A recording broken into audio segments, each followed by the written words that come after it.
was never going to be just about health. It was about geofencing, it was about social impact finance, and it was about creating digital twins for hive mind consciousness, ultimately with the goal of getting enough data on harvested out of life on this planet to break the code of life. And that's something that Joseph Gonzalez had brought my attention to, was that code system of getting all of the data. And that's why I'm not in alignment with the overall genocide narrative, because I think we are valuable commodities to them. But we must be put on the supply chain, and that is about blockchain tracking.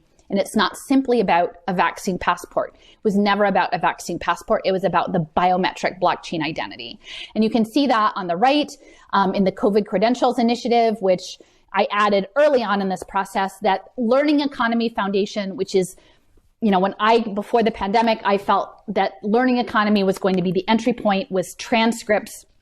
Learning economy is in there, as well as iRespond, which is retinal scans for humanitarian aid. And many of these blockchain systems were piloted through dispossessed people and refugee populations, because those are commodities. Those are data commodities. That trauma and dispossession is central to the entire game of late stage capitalism. And, it could be because, Catherine Austin Fitts is an investment advisor. She has a whole issue devoted to environmental social governance investing.